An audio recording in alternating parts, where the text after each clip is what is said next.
Let's see here. So let me so we just had a fella. All right. Now we got a lady, Chelsea. What's up, Chelsea? Chelsea got her hand raised. You still around? Oh, my bad. I was on mute.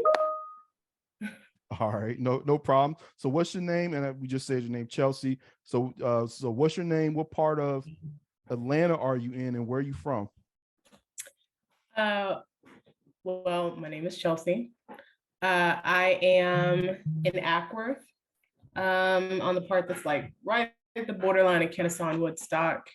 And I was born in Texas, but I was a Air Force brat, so been all over the place, but was raised here. Okay. How old are you? Do you have any children? I am 35, no kids. 35, no kids. She's in Ackworth right now. Her name is Chelsea. We got some icebreakers for you, Chelsea. Let's see here. Chelsea. So we got to get some icebreakers for Chelsea. Let's see here. So what would you rather be perceived as, being kind, smart, or attractive? Um,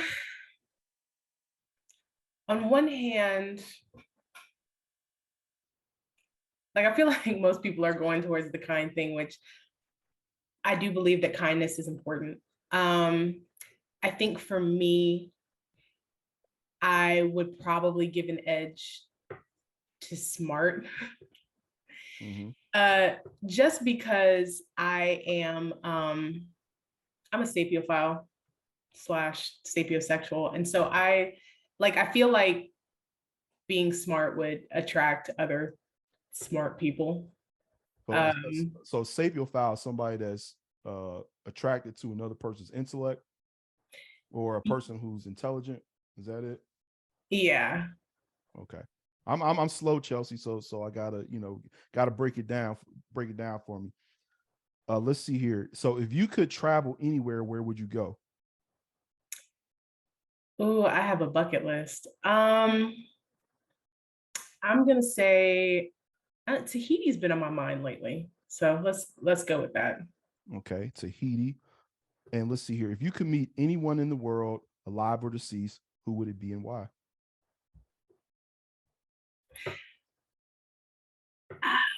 I like the first person that came to mind was Elon Musk. Like I don't know, like part of me I just want to like sit down over like drinks and dinner and just talk to him and pick his brain and then just like laugh because he's like a hot damn mess, but he's like super smart. He's like a twisted genius. I think it would be a great conversation. Okay. Okay. And I see the sex. It seems like the sex thing is kind of get Dave and still going. David said, if you're seeing each other a couple of days out the week for 2 a month straight, I feel like if you want to be intimate with that person or not. I'm with Dan. Okay. So it seems like some of the guys are on the same page there with the sex thing. So let me ask you this question, Chelsea. Are you single and ready to mingle, or are you just looking to make friends right now? Platonic friends right now? I am single and ready to mingle, but I think right now I'm taking a more passive approach. Maybe in like another month or so, I might be a little more active about it. But all right, so single and ready to mingle. So, what sort of man or woman are you looking for? I think the biggest things that are important to me are honesty, transparency, and great communication skills. Um, I feel like a big reason that relationships fail is because of people. I don't know if it's like a fear of being hurt or particularly with Black men, like being conditioned to not, be vulnerable and express their emotions. And so that plus the communication issues, I think, are a big reason that relationships fail. So I would say transparency, openness, and communication. Great communication. Okay. Does height matter? It does. Okay, so what are we talking? Um, I'm flexible on that. I'm 5'7", so I definitely prefer that men be taller than me. Um, but like I don't have to be like 6 feet and taller. So just taller than me would be preferable. Okay, so 5'7.5" and up, you're in there with Chelsea. Does weight or body shape matter, or looks? Does weight, body shape, or looks matter?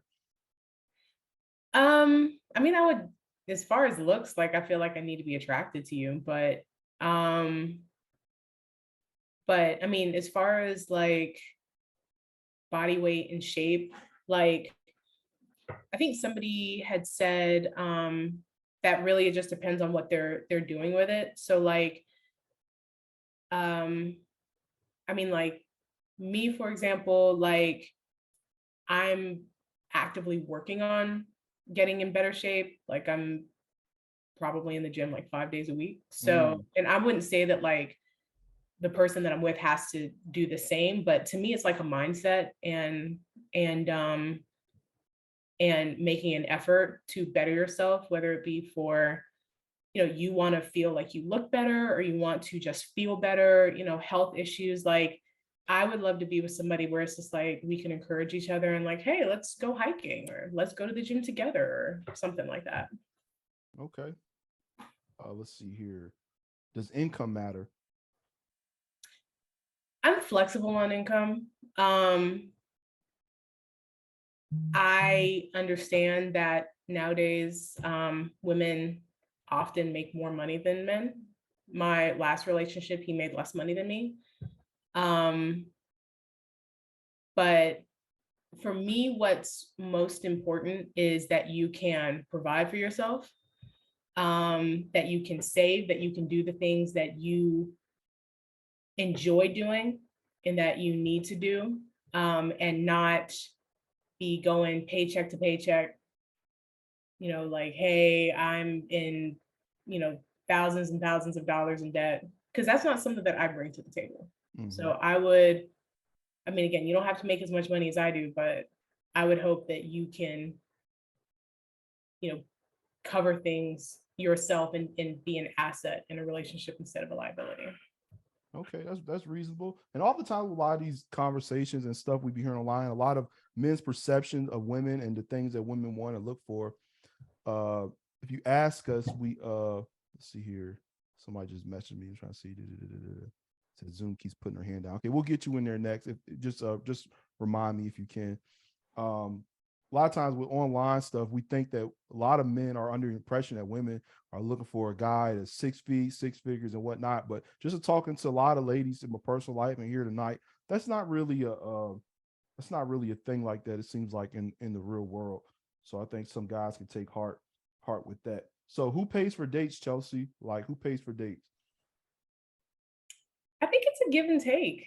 Like my general thing when I'm meeting somebody for the first time is I want it low key, casual, like let's meet up for coffee. I can pay for my coffee, you can pay for your coffee. Like because to me, like if you have these high expectations, particularly financially of a first date, I mean, what if you don't even like them? What if they don't like you? I mean, you're not going to be everybody's type, and that's okay.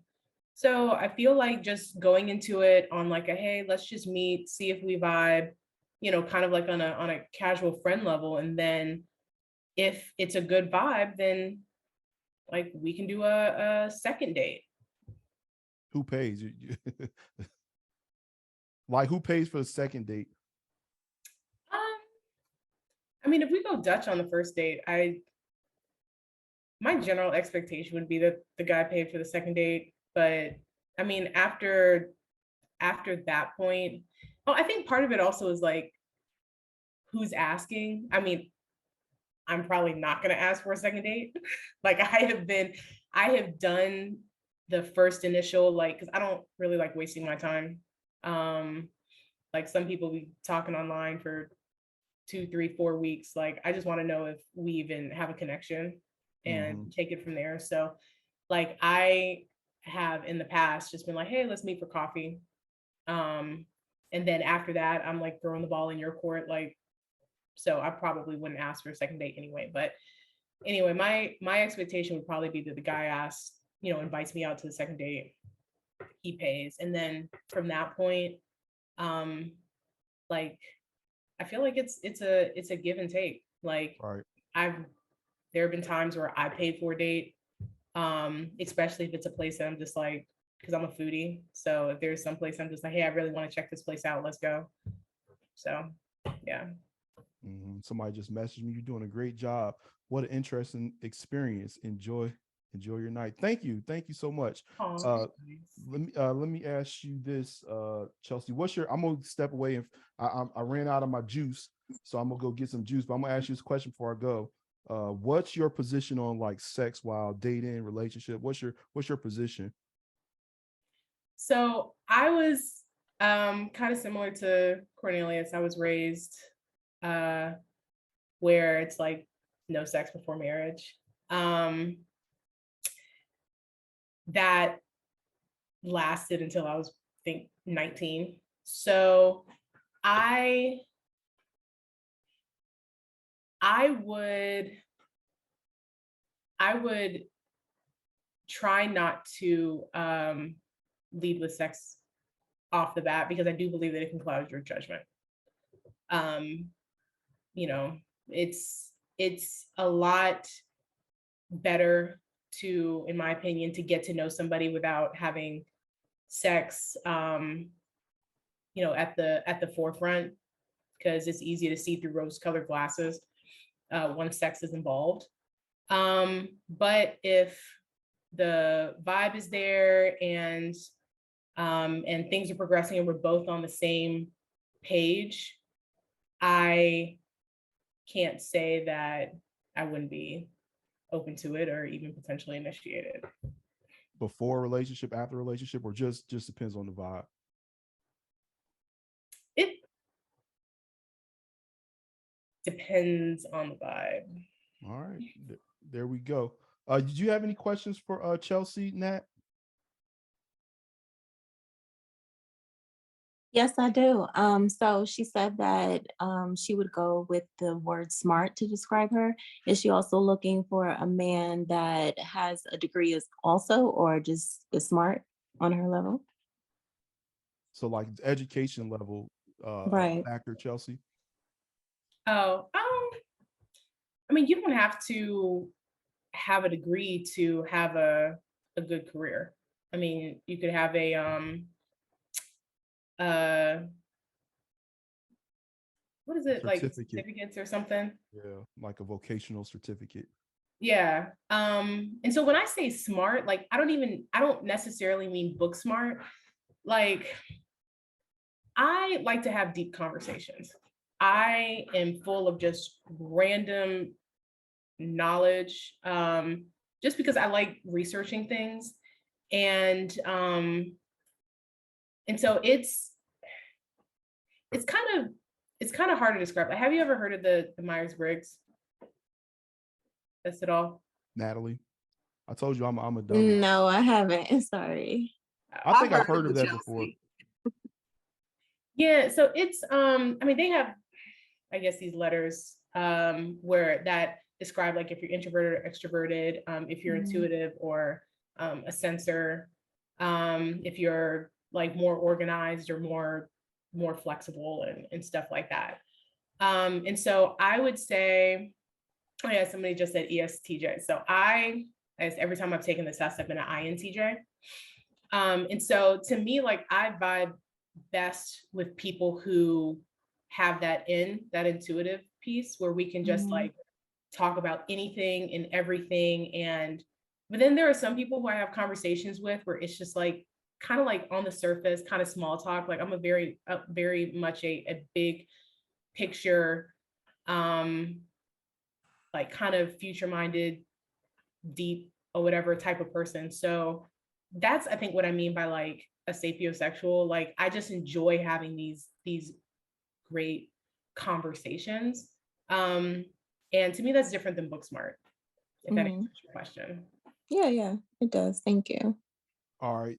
Somebody, Dana asked a good question, Chelsea, and I got one more question for you. But let me get Dane's question there because he said, "How long can a guy be with you before you expect a proposal or marriage?"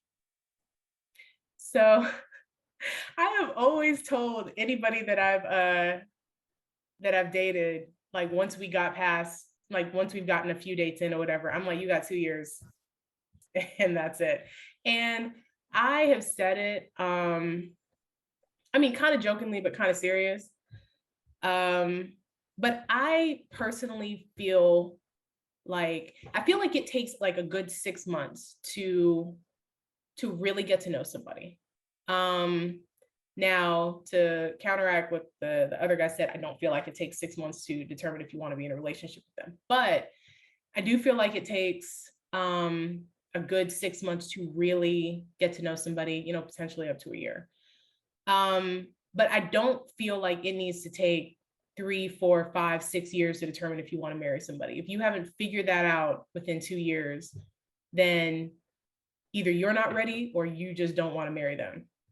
So, all right, let me ask you this final question. Somebody said they got to run, but they're going to watch the playback and see, because they see somebody think it's cute, and it's I'm not going to say the person's name, but they said they're going to watch the playback and see where your head's at, person. So yeah, so folks is watching, y'all.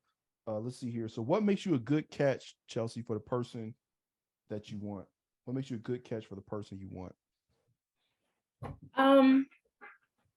so I could sit there and go on about, I guess, kind of like things of the natural. I mean, I have an established career. I am a property owner multiple times over. I mean, those are just kind of natural things, but I am a great communicator. I have a great heart. I have worked a lot on myself. I've gone through a lot of therapy to, you know, get past and heal from certain things that have happened in my past. I'm a strong believer in therapy, and I have become a lot more patient and learned to compromise over the years. And yeah, I think that's really the things that come to mind. All right. Reasonable answers. Very, very well thought out and informed. Thank you, Chelsea. If people want to get in contact with you, Chelsea, what's the best way? I'm in the group me, and I'm on Meetup.